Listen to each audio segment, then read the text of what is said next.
ప్రభునందు ప్రియమైన దేవుని బిడ్డలారా, ఈ ఉదయకాల సమయంలో దేవుని అనుదిన వాగ్దాన ఈ పరిచర్య ద్వారా మరి ఒకసారి మిమ్మల్ని కలుసుకోవడానికి దేవుడు నాకు అనుగ్రహించిన ఈ గొప్ప ఈ భాగ్యాన్ని బట్టి మొదటిగా దేవాది దేవునికి ఎంతగానో కృతజ్ఞతాస్తుతులు చెల్లించి ఉన్నాను. మరి ముఖ్యంగా ఈ అనుదిన ఈ వాగ్దాన ఈ పరిచర్యను వీక్షిస్తున్న ఆత్మీయులకు మీ అందరికీ ప్రభువైన యేసుక్రీస్తు నామములో శుభవందనాలు తెలియజేస్తూ ఉన్నానండి. దేవునికి స్తోత్రం. హల్లెలూయా, హల్లెలూయా.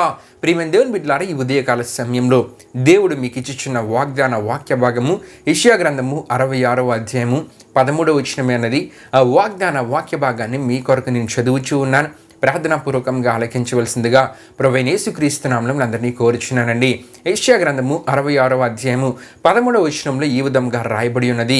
ఒకని తల్లి వానిని ఆదరించినట్లు నేను మిమ్మును ఆదరించదను, యెరూషలేములోనే మీరు ఆదరింపబడెదరు. దేవునికి స్తోత్రం. హల్లెలూయా, హల్లెలూయా. ఈ వాగ్దానాన్ని ప్రియమైన దేవుని బిడ్డలారా, ఆనాడు దేవుడు యెషయా ప్రవక్త ద్వారా ఇశ్రాయేలీయులకు ఇచ్చిన ఆదరణ సంబంధమైన వాగ్దానంగా ఈ వాగ్దానాన్ని మనం చూస్తూ ఉంటాం.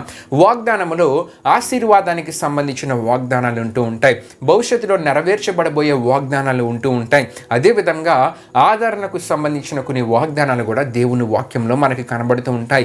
ఈ ఆదరణకు సంబంధించిన వాగ్దానాలలోనే యెషయా గ్రంథము 66వ అధ్యాయం 13వ వచనంలో రాయబడి ఉన్న వాక్య భాగం కూడా ఉంది. ప్రియమైన దేవుని బిడ్డలారా, మరి ఒకసారి మీ కొరకు ఈ వాక్య భాగాన్ని నేను చదువుచూ ఉన్నాను. ఒకని తల్లి వానిని ఆదరించినట్లు నేను మిమ్మును ఆదరించదను, యెరూషలేములోనే మీరు ఆదరింపబడెదరు. దేవునికి స్తోత్రం. హల్లెలూయా, హల్లెలూయా.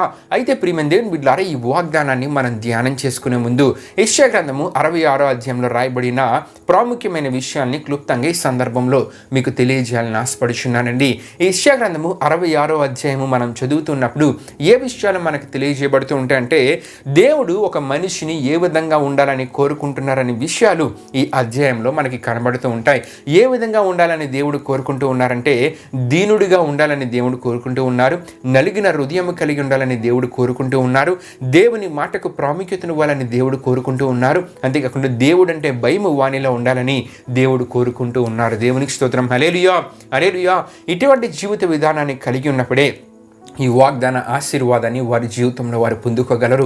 అయితే ప్రియమైన దేవుని బిడ్డలారా, దేవుడు ఒక మనిషిని ఏ విధంగా ఉండాలో కోరుకుంటున్న విధానంలోనే ఒక మనిషి ఏ విధంగా ఉండకూడదో కూడా యెషయా గ్రంథము 66వ అధ్యాయంలో మనకి కనబడుతూ ఉంటుంది. ప్రియమైన దేవుని బిడ్డలారా, ఆ విషయాలు కూడా ఈ 66వ అధ్యాయంలో మనం చూడగలం. అయితే మన ఆ వాక్య భాగానికి వస్తే గనుక మనకి ఏ విషయాలు కనబడుతూ ఉంటాయంటే, ఒకని తల్లి వానిని ఆదరించినట్లు, ఒకని తల్లి వానిని ఆదరించినట్లని మనం చూస్తుంటాం. ప్రియమైన దేవుని బిడ్డలారా, తల్లి శిశువుగా ఉన్నప్పటి నుండి ప్రియమైన దేవుని బిడ్డలారా తన బిడ్డ జీవితాంతం, అంటే శిశువుగా ఉన్నప్పటి నుండి తన బిడ్డ యొక్క జీవితాంతము ఆ బిడ్డకు ఎటువంటి బాధ కలిగినా సరే, ఎటువంటి వేదనాకరమైన పరిస్థితులు ఆ బిడ్డ జీవితంలో ఎదురైనా సరే, ఆ బంధాన్ని బట్టి తల్లి ఎప్పుడు ఏం చేస్తూ ఉంటుందంటే ఆదరిస్తూ ఉంటుంది. దేవునికి స్తోత్రం. హల్లెలూయా, హల్లెలూయా.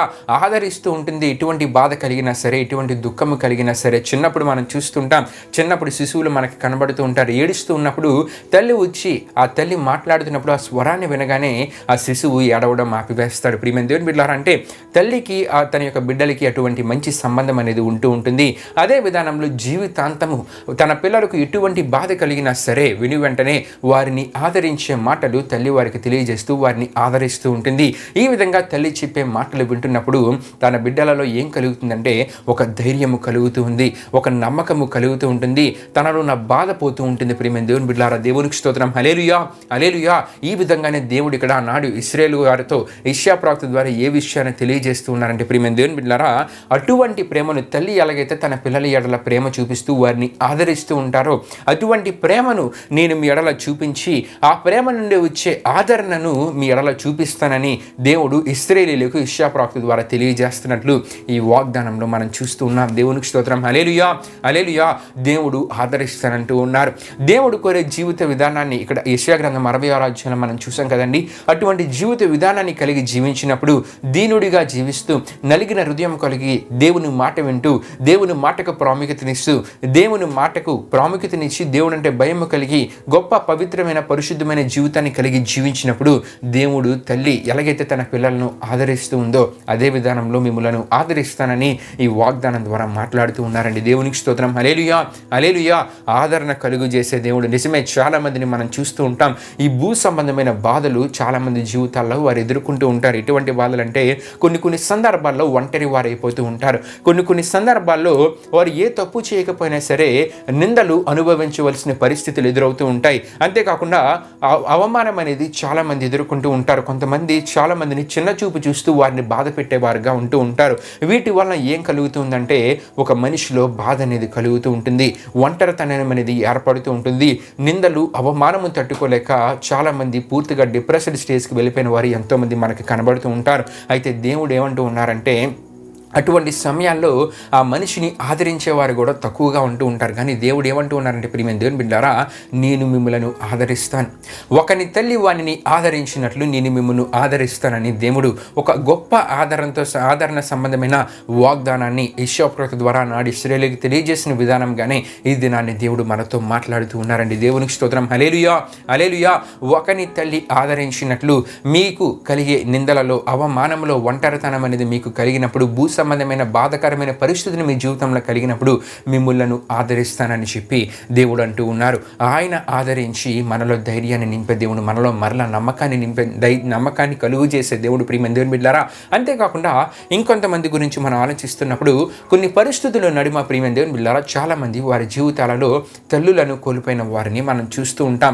వారి జీవితాల్లో తల్లి ప్రేమను వారు అనుభవించలేని పరిస్థితి ఎంతోమంది ఎదుర్కొంటూ ఉంటారు. ప్రియమైన దేవుని బిడ్డలారా, కానీ దేవుడి వాగ్దానం ద్వారా అంటూ ఉన్నారు, ఆ తల్లి ప్రేమను పొందలేని వారి జీవితాల్లో కూడా ఒకని తల్లి వానిని ఆదరించినట్లు నేను మిమ్మల్ని ఆదరిస్తానని, అంటే ఆ ప్రేమను మీ ఎడల నేను చూపిస్తానని ప్రియమైన దేవుని బిడ్డలారా ఈ వాగ్దానం ద్వారా మాట్లాడుతూ ఉన్నారు. అంతేకాకుండా ఇంకొంతమంది పరిస్థితి మనం ఆలోచిస్తున్నప్పుడు ఉద్యోగరీత్యా కుటుంబానికి దూరంగా ఉంటూ వారి ఉద్యోగరీత్యా వారి జీవిత విధానంలో వారు ముందుకు వెళ్తున్నప్పుడు కొన్ని ప్రతికూల పరిస్థితులు ఎదురైనప్పుడు ఆ విషయాల్ని ఇంట్లో వారికి తెలియజేయలేని పరిస్థితి, ఆ విషయాలని ఇంట్లో తల్లిదండ్రులకు చెప్పుకోలేని పరిస్థితి చాలామంది ఎదుర్కొంటూ ఒంటరితనాన్ని అనుభవిస్తూ బాధలో ఉండిపోతూ ఉంటారు. కానీ దేవుడు అంటూ ఉన్నారు, మీరు నా మాట వింటే కనుక, మీరు దీనులుగా జీవిస్తూ నా మాట విని నా మాట ప్రకారం మీరు ముందుకు వెళ్తే కనుక, మంచి ఆత్మీయ జీవిత విధానాన్ని కలిగి జీవిస్తే కనుక నేను మిమ్మలను ఆదరిస్తానని దేవుడు అంటూ ఉన్నారండి. దేవునికి స్తోత్రం. హల్లెలూయా, హల్లెలూయా. ఒకని తల్లి వానిని ఆదరించినట్లు నేను మిమ్మల్ని ఆదరించదును. యెరూషలేములోనే వారు ఆదరింపబడదురు అన్నాడు యెషయా ప్రవక్త ద్వారా దేవుడు అంటూ ఉన్నారు. ఇశ్రాయేలీయులు ఎక్కడైతే ఆదరణ పొందుకోలేకపోయారో అదే ప్రాంతంలో మరలా ఆదరణను దయచేస్తానంటూ ఉన్నారు. ఈ విధంగానే మన జీవితంలో ఆదరణ లేని పరిస్థితులలో, అటువంటి స్థలాలలో, అటువంటి ప్రాంతాలలో మన జీవితాల్లో దేవుడు మరలా ఆదరణను కలుగు చేసి మన జీవితాల్లో సంతోషాన్ని నింపుతానని దేవుడి వాగ్దానం ద్వారా మాట్లాడుతూ ఉన్నారండి. దేవుడిచ్చే ఆదరణ ఏం చేస్తూ ఉందంటే ఇర్మియా గ్రంథం 31:13 మనం చూస్తూ ఉంటాం, వారి దుఃఖమునకు ప్రతిగా సంతోషం ఇచ్చి వారిని ఆదరించదనని. దేవునికి స్తోత్రం. హల్లెలూయా, హల్లెలూయా. దేవుడు కలుగు చేసే ఆదరణ, దేవుడు మీ ఎడల చూపించే ఆ ప్రేమ ద్వారా కలిగే ఆదరణ మీ జీవితంలో ఉన్న దుఃఖాన్ని తీసివేసి మీ జీవితంలో సంతోషాన్ని కలుగజేస్తుంది. సంతోషకరమైన పరిస్థితులు, మీలో ఉన్న ఒంటరితనం అనేది పోతుంది, మీలో ఉన్న భయం అనేది పోతుంది. ధైర్యంగా ముందుకు వెళ్ళగలరు, నమ్మకంగా మీ జీవితంలో ముందుకు వెళ్ళగలరు, ఏదైనా చేయగలరనే ధైర్యము నమ్మకము కలుగుతుంది.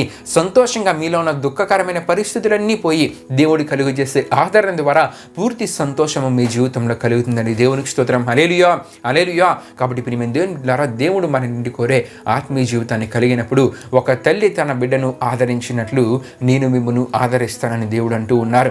ఆయన వాక్య ప్రకారం నిర్ణయాలు తీసుకుంటే ఆయన కోరే ఆత్మీయ జీవితాన్ని కలిగి ఈ వాగ్దాన ఆశీర్వాదాన్ని మన జీవితాలను మనం పొందుకుందాం. దేవుడి పరిశుద్ధ వాగ్దానాన్ని మన వేడికిలో దీవించునిగాక.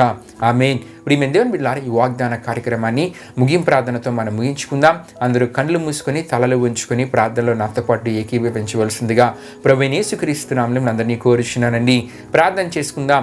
మహిమా స్వరూపైన మా ప్రభువా, జీవాధిపతి అయిన యేసయ్యా, నీ ఘనమైన నామానికే మహిమ, ఘనత, ప్రభావం చెల్లించిన దేవా, ఇప్పుడు వరకు జరిగిన ఈ వాగ్దాన కార్యక్రమంలో మాతో పాటు తోడుగా ఉండి నడిపించిన దేవా, మీకే వేలాది వందనములు, కృతజ్ఞతాస్తుతులు చెల్లించిన యేసయ్యా. మరి ఆదరణ లేని జీవితాలు, ఒంటరితనాన్ని అనుభవిస్తూ భూ సంబంధమైన బాధాకరమైన పరిస్థితుల ద్వారా బాధపడుతున్న వారందరికీ నీవు ఆదరణ కలుగు చేస్తానని ఈ వాగ్దానం ద్వారా మాట్లాడిన దేవా, నీవు కోరే ఆత్మీయ జీవిత విధానాన్ని వారికి కలిగి ఈ వాగ్దాన ఆశీర్వాదాన్ని వారి జీవితంలో పొందుకోగలిగేలా, తద్వారా వారి జీవితంలో ఉన్న దుఃఖకరమైన పరిస్థితుల అన్నిటి నుండి విడుదల పొందుకొని సంతోషకరమైన పరిస్థితులు వారి జీవితంలో వారు అనుభవించగలిగేలా మీరు కార్యాన్ని జరిగించండి.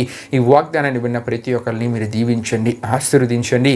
ఈ దినాన్ని వారు చేస్తున్న ప్రయాణాలలో, పనులలో తోడుగుని ముందుకు నడిపించమని మీకే వేలాది వందనములు, కృతజ్ఞతాస్తుతులు చెల్లిస్తూ యేసు పరిశుద్ధ నామములో అడిగి వేడుకొనిచున్నాం తండ్రి, ఆమేన్. యేసు రక్తమే జయం, ప్రవేశ రక్తమే జయం, ప్రవేశ రక్తం సంపూర్ణమైన విజయం, అపవాది క్రియలకు అనంత నాశనం కలుగునుగాక, ఆమేన్. ప్రభు మిమ్మును మీ కుటుంబములను దీవించునుగాక, ఆమేన్.